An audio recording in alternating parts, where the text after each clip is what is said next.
Hello बच्चों, कैसे हैं आप सब लोग। आशा है सब अच्छे ही होंगे, है ना।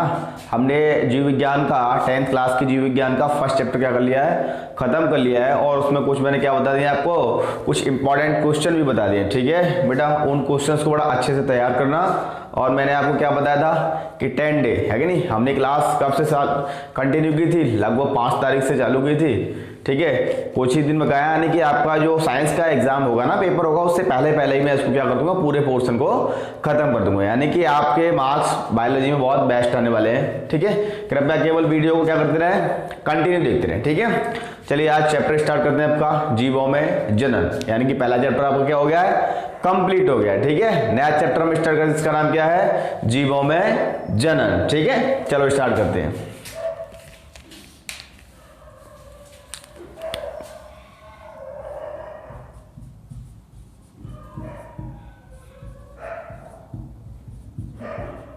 जीवों में जनन, ठीक है, रिप्रोडक्शन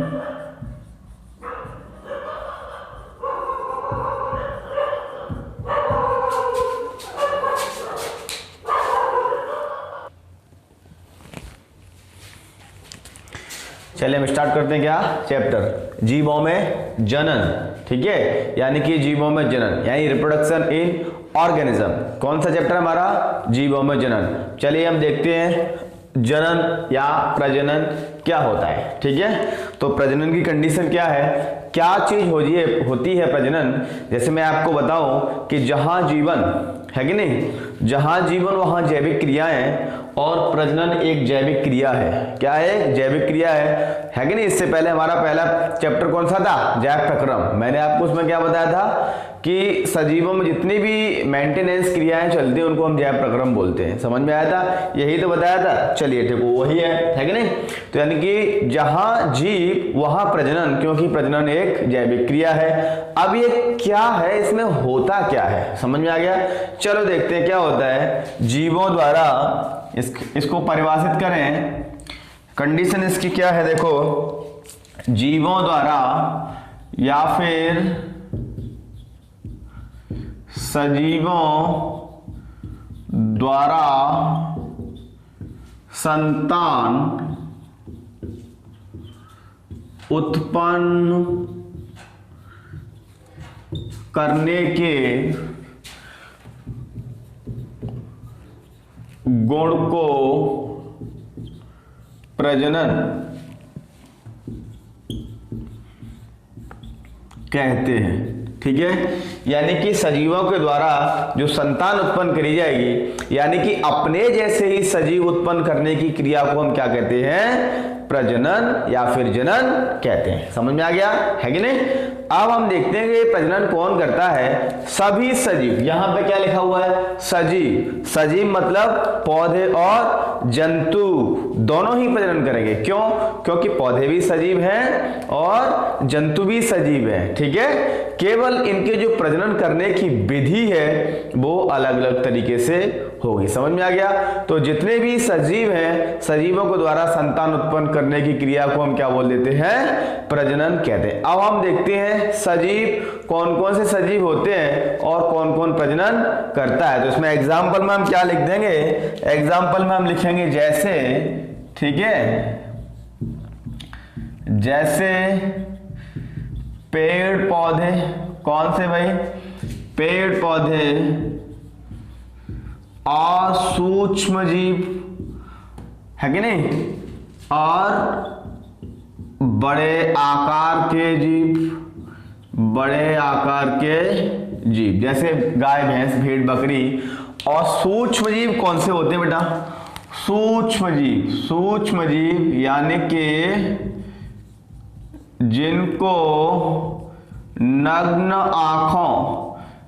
आंखों मतलब जैसे हम अभी देख रहे हैं ना, वैसे यानी कि आंख पर कोई भी लेंस नहीं लगा होना चाहिए। ठीक है, लेंस का मतलब यानी किसी भी आप कह सकते हो जैसे सूक्ष्मदर्शी है, ठीक है, तो वहां पर भी हम लेंस लगा करके देखते हैं ना, सूक्ष्मदर्शी में तो लेंस होते हैं। तो यानी कि वो नग्न आंखें नहीं है, हम अभी इस तरीके से देख रहे हैं नॉर्मल वे में। ठीक है, तो जिन्हें यानी कि जिनको नग्न आंखों से नहीं देखा जा सकता, वो सभी कौन से होते हैं भाई, सूक्ष्म जीव होते हैं। और ये जीव कौन से होते हैं, जैसे युग्लिना, कौन हो जाएगा बेटा, युग्लिना, पैरामीशियम, क्या हो जाएगा, पैरामीशियम और जीवाणु, ठीक है। और भी बहुत सारे सूक्ष्म जीव हैं, है कि नहीं। तो युग्लिना, पैरामीशियम और जीवाणु ये सब कैसे हैं, सूक्ष्म जीवों की कैटेगरी में आते हैं, क्योंकि हम इनको नग्न आंखों से नहीं देख सकते हैं। समझ में आया, ठीक है। तो ये सब क्या हो जाएंगे भाई, ये सूक्ष्म जीव हो जाएंगे। तो यानी कि सभी सूक्ष्म जीव, बड़े जीव, पेड़ पौधे क्या करते हैं, जनन करते हैं, किंतु इनकी जनन करने की जो क्रिया है, जनन करने की विधि है, वो सब अलग अलग होती है। जिस तरीके से मैंने आपको बताया था कि जीवों के पोषण की विधि अलग होती है, उत्सर्जन की विधि अलग होती है, यानी कि हर एक जीव की मैंने अलग अलग आपको विधि बताई थी ना, ठीक उसी तरीके से प्रजनन की विधि भी इनकी अलग अलग होती है, ठीक है। जैसे अगर हम बात करें किसकी, युग्लिना की, अगर हम बात करें, किसकी बात करें हम, चलो युग्लिना की बात करें। तो युग्लिना का पहले हम एक डायग्राम बनाते हैं, ठीक है। कॉमन डायग्राम हमने बनाया, देखो ऐसा आपका होता है बेटा, युग्लिना होता है, ये आपका हो गया केंद्रक, ठीक है, समझ में आ गया। युग्लिना, युग्लिना में कभी आपने ये चीज सुनी है कि नर युग्लिना, नर युग्लिना या फिर मादा युग्लिना, है कि नहीं। अभी तक आप पढ़ते चले आए हो, यानी कि फर्स्ट क्लास से लेकर के आप 10th क्लास तक आ गए, ठीक है। इवन आगे भी पढ़ोगे तो आप कंडीशन क्या, आपने कभी युग्लिना नर और मादा सुना है, नहीं सुना होगा। क्यों नहीं सुना होगा, क्योंकि है ही नहीं है। अगर होता तो किसी ने किसी किताब में या किसी टीचर्स के यानी कि मुंह से सुनते। इसका मतलब क्या है कि युग्लिना में नर और मादा नहीं होता है, ठीक है। और आप दाएं बाएं की चीज में देखते होंगे कि जैसे मनुष्य, ठीक है, जो मनुष्य प्रजनन करता है, जब संतान उत्पन्न करता है तो उसमें क्या होता है, एक नर होता है और एक मादा, यानी कि मेल और एक फीमेल। गाय करती है तो उसमें क्या होता है, एक मेल और एक फीमेल। भैंस, उसमें भी एक मेल और एक फीमेल। बट युग्लिना अपनी संतान उत्पन्न कर रहा है तो इसमें तो नर और मादा कुछ नहीं है। जी हाँ, यहाँ पे बिल्कुल भी नर और मादा का कंसेप्ट नहीं है। फिर ये संतान कैसे उत्पन्न कर लेता है भाई, ये सेल्फ डिपेंड है। कैसा है, सेल्फ डिपेंड, ठीक है। और मैं आपसे भी कह रहा हूं, पढ़ लिख कर क्या बनिए, सेल्फ डिपेंड, है ना। ये थोड़ा सा आत्मनिर्भर भारत का पालन करता है। किसका करता है, आत्मनिर्भर भारत का पालन करता है, यानी कि अपने आप पर डिपेंड है, किसी ही और शी की इसको आवश्यकता नहीं है, ठीक है। यानी कि अपना कोई भी काम करेगा खुद कर लेगा। संतान उत्पन्न कैसे करेगा, अपने आप ही कर लेगा, ठीक है। देखते हैं तो यहां पे कंडीशन क्या होती है, ये क्या होता है भाई, यानी कि संतान उत्पन्न में, संतान उत्पन्न यानी कि प्रजनन कैसे करेगा भाई, ये प्रजनन अकेला करता है। कैसे करता है भाई, अकेला। या फिर आप इसको और कैसे लिख सकते हैं, यानी कि यह प्रजनन की क्रिया अकेला करता है, ठीक है। अगर इसी जगह पर मैंने आपको भी एग्जांपल्स बताए थे, ठीक है, उसमें क्या थे, दो जीवों की आवश्यकता थी, ठीक है। तो इसमें क्या है, इसमें तो अकेला है, ठीक। पैरामीशियम क्या होता है, पैरामीशियम कैसा होता है, चलो एक पैरामीशियम का डायग्राम बना ले रहे हैं। देखो पैरामीशियम का डायग्राम बनाए,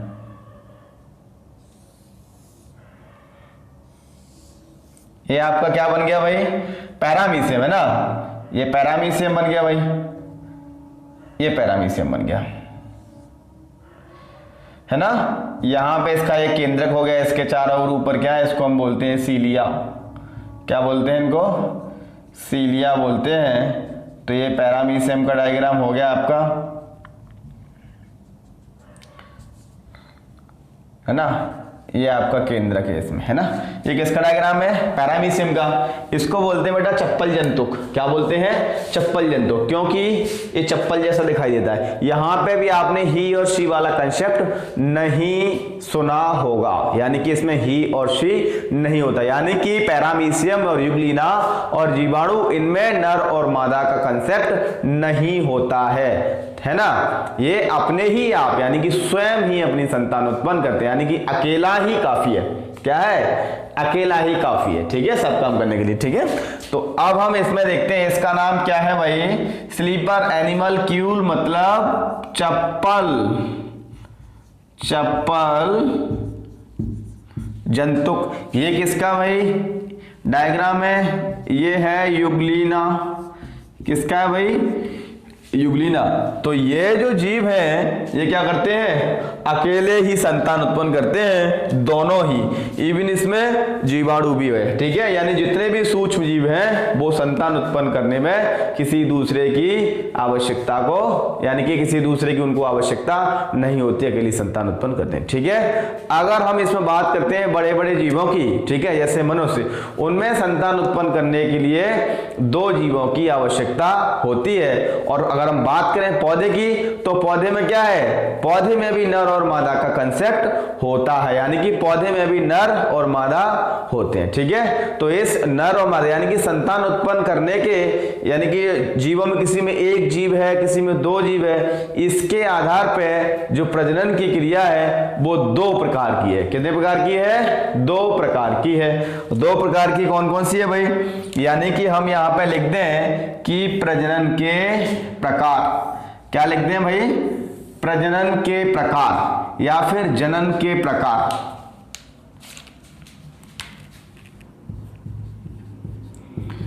जनन के प्रकार, types of reproduction, types of reproduction. ये किस तरीके की होती है बेटा? 2 प्रकार की होती है। कौन कौन सी होती है? पहला आपका हो जाएगा अलैंगिक जनन। कौन सा हो जाएगा? अलैंगिक जनन। इसको हम बोलते हैं असेक्सुअल रिप्रोडक्शन। क्या बोलते हैं? असेक्सुअल रिप्रोडक्शन, ठीक है। और दूसरा होता है आपका लैंगिक जनन। इसको आप बोलोगे सेक्सुअल रिप्रोडक्शन। समझ में आ गया? क्या बोलेंगे? सेक्सुअल रिप्रोडक्शन, ठीक है। चलिए अब हम थोड़ा सा जगह बना के इन दोनों के बारे में डिस्कस कर ले रहे हैं, क्या होता है सेक्सुअल और असेक्सुअल।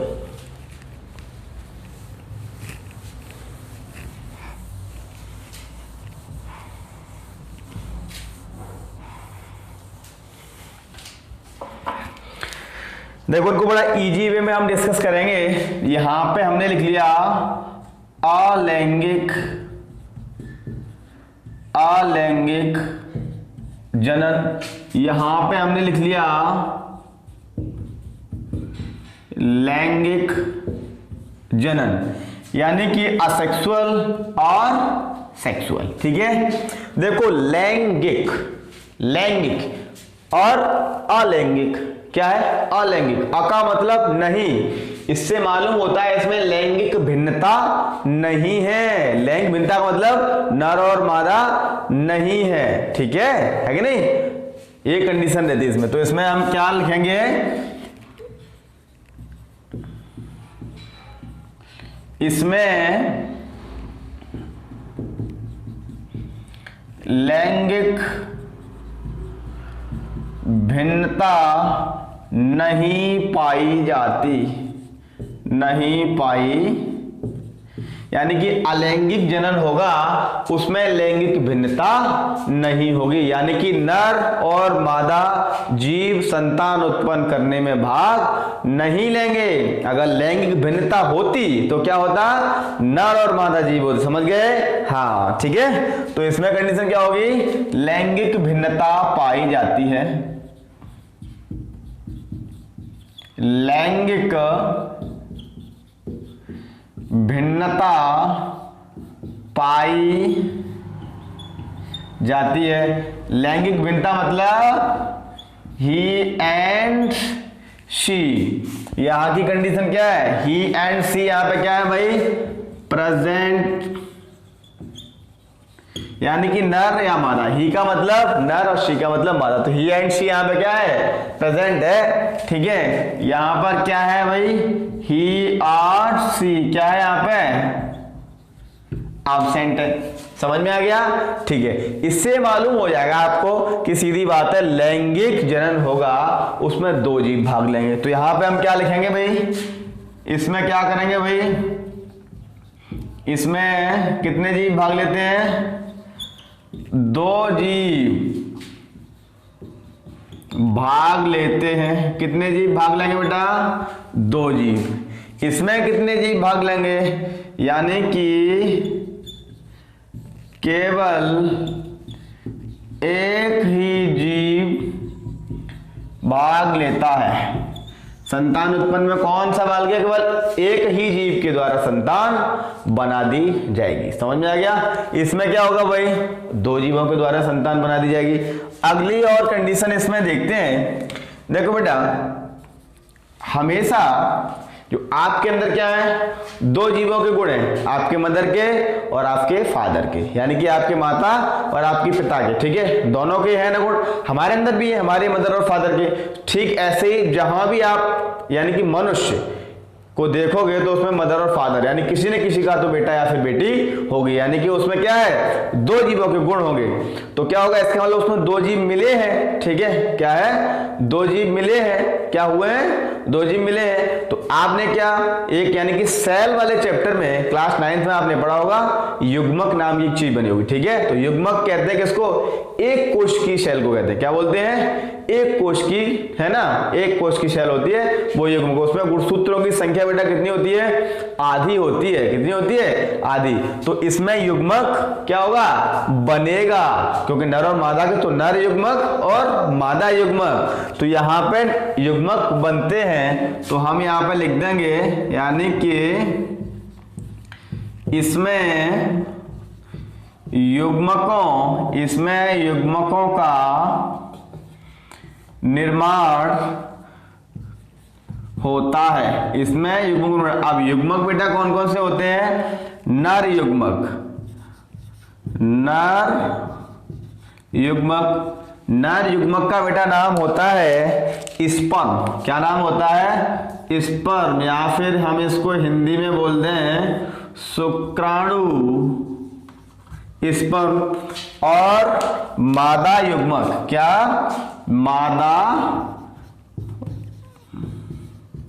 मादा युग्मक, इसको हम बोलते हैं अंडाणु। क्या बोलते हैं,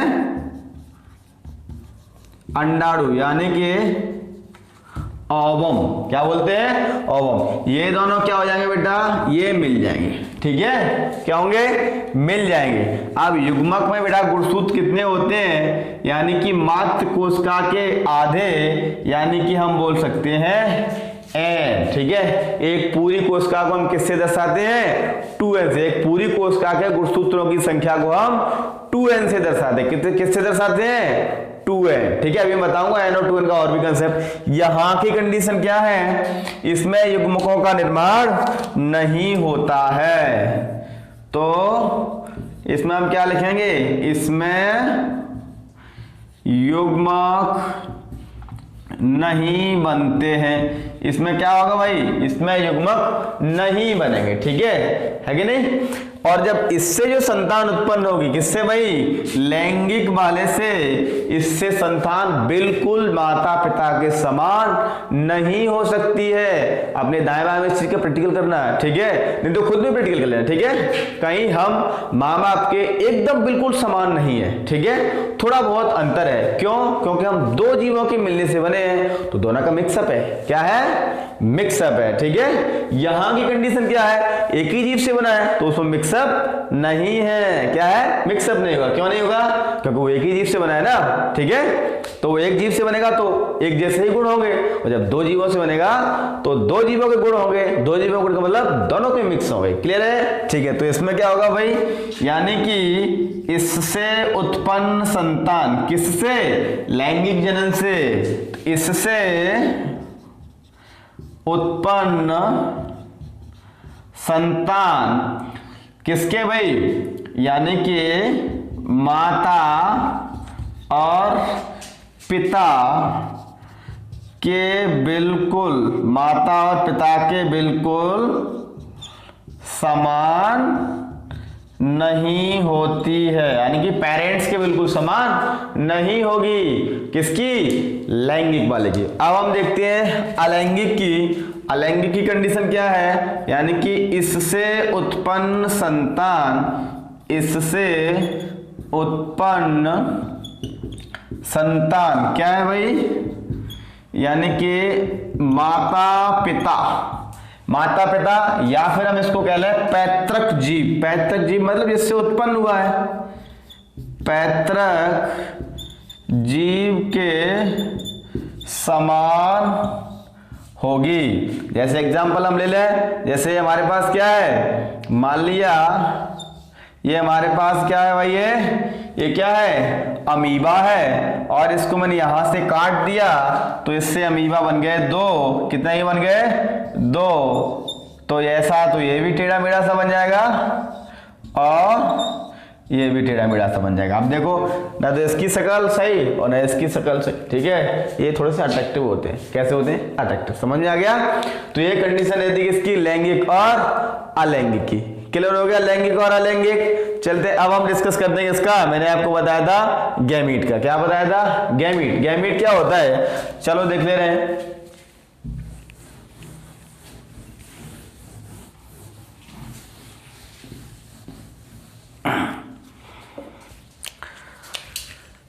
युग्मक। युग्मक का मतलब गैमीट। क्या भाई? गैमीट। ये क्या होते भाई? मैंने अभी आपको बताया था, ये एक क्या होती है भाई?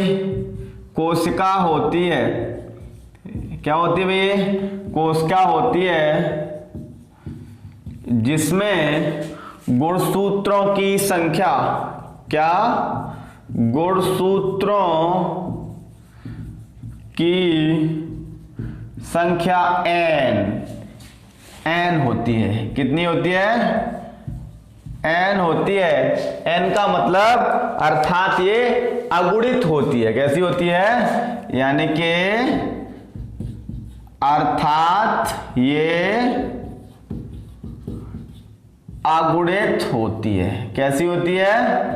अगुणित। अब मैंने आपको बताया था ये गैमीट कितने तरीके के होते हैं? ये 2 तरीके के होते हैं। कौन सा?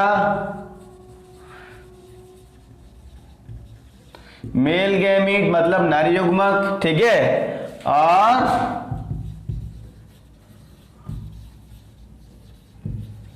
Female gamete. समझ में आ गया? और नर युग्मक को हम क्या बोलते हैं? क्या बोलते हैं? पीछे लिखा है शुक्राणु। मादा को हम क्या बोलते हैं? अंडाणु। मैंने आपको बताया था कि अगुणित और दुगुणित वाला कंसेप्ट बताऊंगा मैं आपको। देखो ये एक क्या है? मनुष्य की कोशिका है। इसमें गुणसूत्र है बेटा कितने? 46। कितने हैं? 46। ये कौन सी कोशिका है? इसका नाम है जनन कोशिका। क्या नाम है भाई?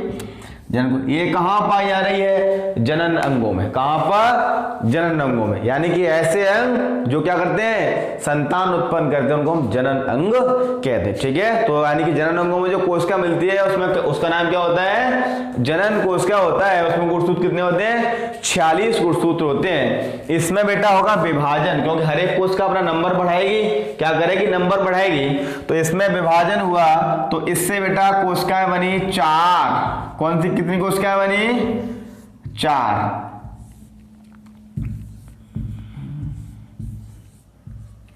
देखो इनसे कोशिका कितनी बन गई है? 4। और जो ये विभाजन हो रहा है, इस विभाजन का नाम है अर्धसूत्री।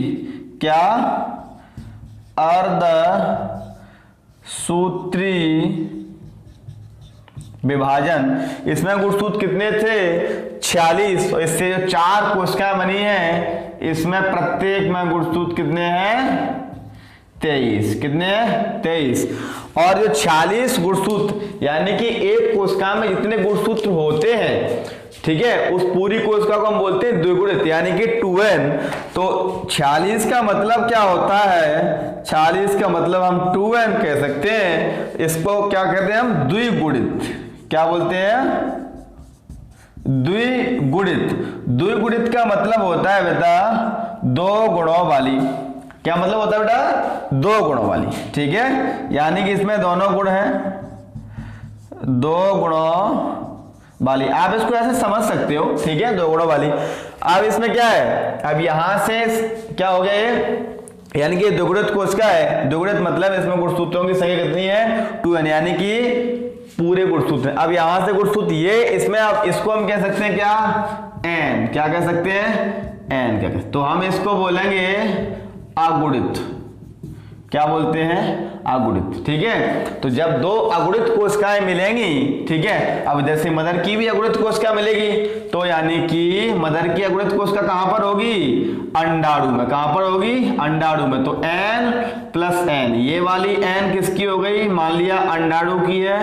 ये वाली n किसकी हो गई बेटा, ये शुक्राणु की हो गई, यानी कि फादर वाली यहां पर फिर बन गई क्या, 2n। क्या बन गई, 2n। इसको हम बोलते हैं जायगोट, यानी कि अगली वाली n और मिलने से 2n कोशिका बनेगी, उसको हम क्या बोलेंगे, जायगोट बोलेंगे। और इसी से किसका निर्माण हो जाएगा, किसका निर्माण हो जाएगा, बेबी का। समझ में आ गया। तो होता है अगुणित और द्विगुणित का कंसेप्ट। ठीक है, आपको हम नेक्स्ट लेक्चर में पढ़ाएंगे पौधों में जनन, पौधे कैसे जनन करते हैं। ठीक है, चलिए आज के लिए इतना ही काफी, मिलते हैं नेक्स्ट लेक्चर में। Bye bye.